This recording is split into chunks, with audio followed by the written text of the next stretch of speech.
हिंदू धर्म में देवताओं और असुरों के युद्ध की बहुत सारी कथाएं प्रचलित हैं, मगर सबसे ज्यादा जिस कथा के बारे में लोग जानते हैं वो है समुद्र मंथन। समुद्र मंथन पहला ऐसा काम था जिसे देवताओं और असुरों ने मिलकर किया था। अधिकांश लोगों को यही पता है कि समुद्र मंथन पृथ्वी के निर्माण के लिए हुआ था, मगर विष्णु पुराण में समुद्र मंथन की कुछ और ही कथा छुपी हुई है। समुद्र मंथन का कारण था देवी लक्ष्मी की खोज। देवी लक्ष्मी के क्षीर सागर में विलुप्त होने के बाद जब उनकी तलाश की गई तब हुआ था समुद्र मंथन। इस दौरान 14 प्रकार के रत्न उत्पन्न के साथ अमृत भी उत्पन्न हुआ था, जिसे लेकर देवता और दानवों में महासंग्राम छिड़ गया था और इस महासंग्राम को देवासुर संग्राम के तौर पर जाना जाता है। आइए बात करते हैं समुद्र मंथन की दिव्य कहानी के बारे में।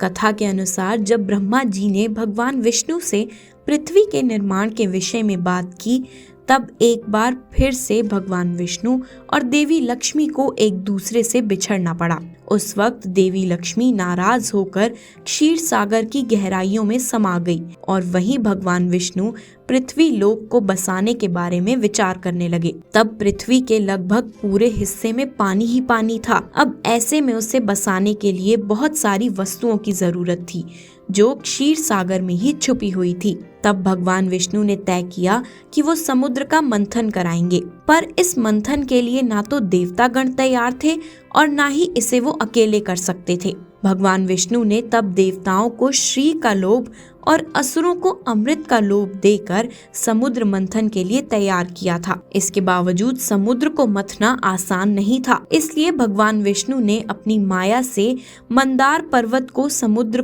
के बीचों बीच ला खड़ा किया। जब मंदार पर्वत से समुद्र को मथने के लिए एक मजबूत रस्सी की जरूरत पड़ी, तब भगवान विष्णु ने भगवान शिव से उनके गले में वास करने वाले नाग वासुकी को समुद्र मंथन के लिए देने के लिए आग्रह किया। इसके बाद तय हुआ कि वासुकी के मुंह का हिस्सा कौन पकड़ेगा और पूंछ का हिस्सा कौन पकड़ेगा। वासुकी के मुंह से जहरीली हवा निकलती थी, पर वो हिस्सा मजबूत था और पूंछ का हिस्सा कमजोर, इसलिए असुरों ने तय किया कि वो मजबूत हिस्से यानी वासुकी के मुंह वाले हिस्से को पकड़ेंगे। इसके बाद भगवान विष्णु ने कछुए का रूप धारण किया और अपनी पीठ पर मंदार पर्वत को रख लिया। तब कई वर्षों तक समुद्र मंथन का काम चलता रहा। इसके बाद इसमें से निकले 14 रत्न। सबसे पहले निकला विष यानी हलाहल। इसके निकलने से पूरी सृष्टि में हाहाकार मच गया था, इसलिए भगवान शिव ने इसे ग्रहण कर लिया था, जिसके कारण उनका कंठ नीला पड़ गया था और तब से ही उनका नाम नीलकंठ पड़ गया। इसके बाद इसमें से एक कामधेनु नाम की दिव्य गाय उत्पन्न हुई।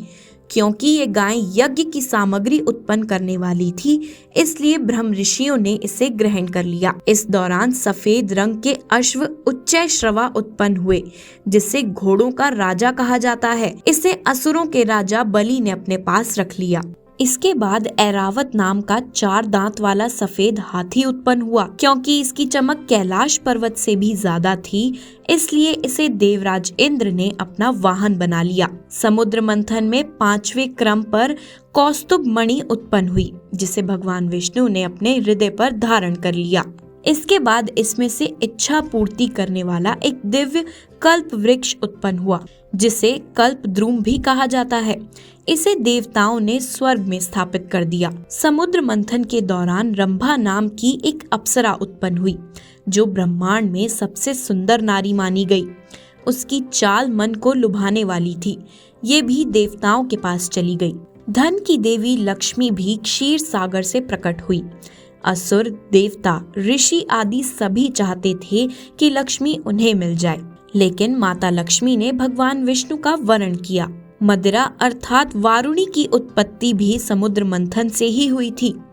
भगवान की अनुमति से दैत्यों ने इसे ग्रहण किया। पौराणिक मान्यताओं के अनुसार चंद्रमा की उत्पत्ति भी समुद्र मंथन से ही हुई है। चंद्रमा को भगवान शिव ने अपने मस्तक पर धारण कर लिया था। समुद्र मंथन से पारिजात वृक्ष निकला। इस वृक्ष की खासियत ये थी कि इसे छूने से थकान मिट जाती थी। ये भी देवताओं के हिस्से में गया। समुद्र मंथन के दौरान उत्पन्न हुआ 5 जन्य शंख, जो कि विजय का प्रतीक माना जाता है। ये शंख भगवान विष्णु को मिला। समुद्र के मंथन के दौरान सबसे अंत में भगवान धन्वंतरी अपने हाथों में अमृत कलश लेकर निकले। इन्हें भगवान विष्णु के अंशावतार और आयुर्वेद का जनक माना जाता है। समुद्र मंथन से प्राप्त हुआ अंतिम रत्न अमृत था। इसके निकलते ही देव दानवों में इसे ग्रहण करने के लिए झगड़ा होने लगा। अंत में भगवान विष्णु ने देवताओं को अमृत पिलाकर अमर कर दिया था। तो इस तरह हुआ था समुद्र मंथन। कैसी लगी आपको ये जानकारी, हमें कमेंट्स में जरूर बताएं। वीडियो अच्छी लगी हो तो वीडियो को लाइक करें और सभी के साथ शेयर भी करें। ऐसी और भी जानकारी पाने के लिए अभी सब्सक्राइब करिए हमारे चैनल को।